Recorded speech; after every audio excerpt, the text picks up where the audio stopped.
Hello, welcome to the daily English news program on Azərbaycan Television with the most important events of the day. I am your host, İlham Məmmədov. President İlham Əliyev appealed on the occasion of the start of the new academic year. The head of state extended his congratulations on the start of the new academic year and added that the new school year began in new conditions during a pandemic. Saying that with this in mind, the new academic year will be organized in a new format, the head of state added that the main goal is to protect the Azerbaijani people from this misfortune, and all the decision made pursue this very goal, adding that having taken very prompt action from the first days of the pandemic, we have been able to save our people from major troubles, and since the beginning of March, all schools, universities and other educational institutions were closed, and the main goal of that was to protect children and adolescents from illness. The president went on to say that this had an adverse impact on the sphere of education. However, as a result of the measures taken, we have managed to prevent a significant part of the negative consequences of the pandemic in education, expressing confidence that the new academic year, which begins in the new circumstances, will be successful, that all our pupils and students will receive good knowledge and teachers will fulfill their official duties with dignity. The head of state once more time extended his congratulations on the start of the new academic year and wished success. On September 15th, President of the Republic of Azerbaijan, İlham Əliyev, made a phone call to President of the Republic of Turkey, Recep Tayyip Erdogan, to congratulate him on the 102nd anniversary of the liberation of Baku on the 15th of September. Noting that the Caucasian Islamic Army under the leadership of Nuru Pasha had liberated Baku from Armenian and Bolshevik occupation together with the Azerbaijani National Army and volunteers, the head of state said the martyrs who gave their lives in the battles were commemorated with deep respect and their memory would always live in the hearts of our people.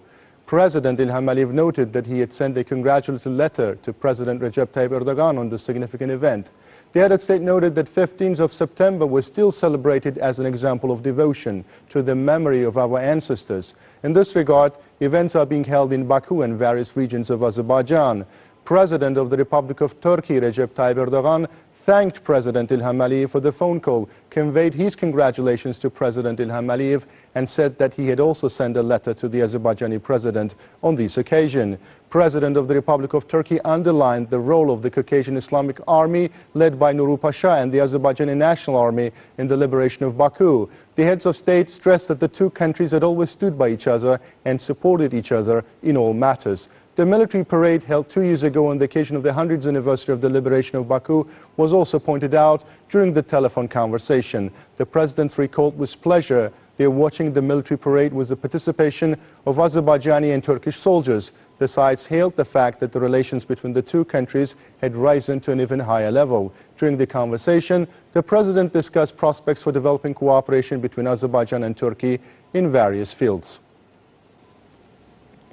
President İlham Əliyev sent a letter to President of the Republic of Turkey, Recep Tayyip Erdogan. The letter reads as follows: Dear Mr. President, dear brother, today we celebrate the 102nd anniversary of the liberation of Baku from occupation. Despite the difficulties of that period, brotherly Turkey provided assistance to Azerbaijan. Arriving in Azerbaijan, the Caucasian Islamic Army under the leadership of Nuru Pasha took part in the battle. Having passed the glorious military pass from Ganja to Baku, the Caucasian Islamic Army, together with the newly created National Army of Azerbaijan and volunteers, liberated Baku from the Armenian and Bolshevik occupation. With deep respect, I honor the memory of the martyrs who sacrificed their lives on this pass. Their bright memory eternally lives in our hearts. September 15th is an extremely significant day for the Azerbaijani people. It was on this day that Baku was liberated from occupation and for the first time declared the capital of an independent Azerbaijani state. After this historic victory, the triumph of the Caucasian Islamic Army and the National Army of Azerbaijan was greeted with great enthusiasm and joy by the residents of Baku.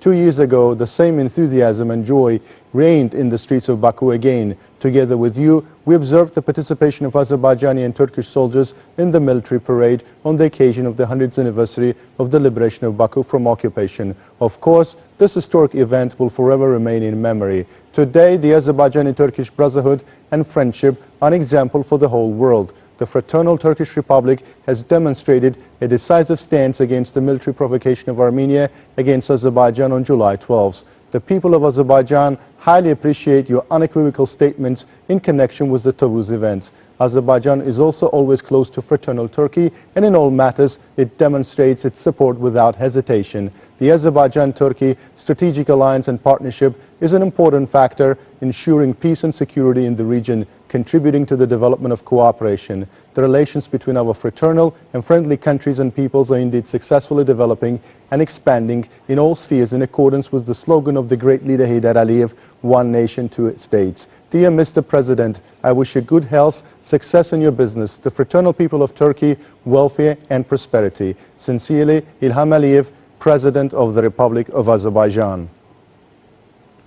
President of Turkey, Recep Tayyip Erdogan, addressed a letter to President İlham Aliyev. The letter states, "Mr. President, dear brother, on the 102nd anniversary of the liberation of Baku by the Caucasian Islamic Army, together with our Azerbaijani brothers, under the command of Nuru Pasha, I pay tribute to our heroic soldiers who fell in this battle and remember our veterans. The Caucasian Islamic Army, which laid the historical foundation of One Nation, Two States slogan, became a source of our common pride and a symbol of our eternal brotherhood. Our brotherhood inherited from our ancestors who fought shoulder to shoulder during the Battle of Çanakkale as they did in Baku, today constitutes the spiritual basis of our common destiny. Thanks to Your Excellency's efforts and contributions to our brotherhood, Turkish-Azerbaijani relations are today perfectly developing in the political, economic and military areas. With the inspiration we have drawn from our history and the strengths we have gained from our unshakable ties, our countries have become the guarantors of stability in our region. I do infinitely believe that the Turkish-Azerbaijani brotherhood will last forever and our countries will stand by each other in good and difficult times, as they have done so far. Availing myself of this opportunity, I once again express to Your Excellency my best wishes for a good health and happiness and for the continuation of beautiful days and high prosperity of the friendly and brotherly people of Azerbaijan. Sincerely, Recep Tayyip Erdogan, President of the Republic of Turkey. The first meeting of the Parliamentary Committee on Natural Resources, Energy and Ecology took place in the framework of the autumn session, where 3 issues were discussed. Much attention was devoted to environmental problems. The deputies, together with the Ministry of Education, proposed to prepare a green knowledge program for secondary schools in order to improve the attitude of school children to environmental protection. The issue of increasing the use of alternative energy was considered as well. The importance of controlling groundwater from oil production and processing was emphasized. It was noted that in some residential areas these rules are grossly violated, and as a result serious damage is caused to both the environment and the health of people living in these areas. The need to increase the responsibility of entrepreneurs and citizens in the disposal of household waste, which leads to an environmental imbalance, was emphasized. First Vice President of the Republic of Azerbaijan, Mehriban Aliyeva, congratulated pupils and students on the occasion of the Knowledge Day. In a post on her official Instagram page, First Vice President Mehriban Aliyeva stated, "Dear pupils and students, I congratulate you on the beginning of a new school year. I hope you would spare no efforts to achieve high results and get excellent grades to become a knowledgeable, educated person and a worthy citizen of Azerbaijan. I wish each of you robust health, cheerfulness, intelligence, perseverance and keenness to learn. Happy Knowledge Day." According to the latest statistics, the number of people infected with the coronavirus now reached 29,480,000. More than 933,000 of them lost their lives to the disease. The highest number of infection was registered in India yesterday. The spread of the virus is also on the rise in Europe. In India, where the epidemiological situation remains severe, the number of pandemic victims has exceeded 80,000. Coronavirus has put an end to the life of 1,056 people in the last 24 hours, and COVID-19 has been detected in more than 83,000 people. In the countries of the American continent, where the pandemic is most prevalent, the infection rate and the death toll from the virus has decreased. The highest figures on the continent on the last day fell on the share of the United States. More than 33,000 new cases of infections and 418 deaths were registered. COVID-19 was detected in more than 15,000 people in Brazil and 3,335 in Mexico. The death toll in these countries was 381 and 228 respectively. In Argentina and other Latin American countries, the infection has been high for several days. More than 9,000 people have been diagnosed with coronavirus in the past past day. As for Europe, the highest daily infection is again in France. On the last day, 6,185 people in this country tested positive for coronavirus. There is also observed an increase in the number of people hospitalized. Due to the spread of the virus, restrictions have been tightened on the beaches and outdoor events in two major French cities, Marseille and Bordeaux. The rate of the pandemic in Turkey continues to rise. The highest number of deaths in the last 4 months was registered over the past day, 63 people. Thus, the number of coronavirus deaths in the country reached 7,119. The number of new infections in Ukraine had increased significantly compared to the previous day. The coronavirus was detected in 2,905 people yesterday. 53 COVID-19 patients died. The epidemiological situation in Georgia is also unsatisfactory. Over the past day, 170 people tested positive for coronavirus.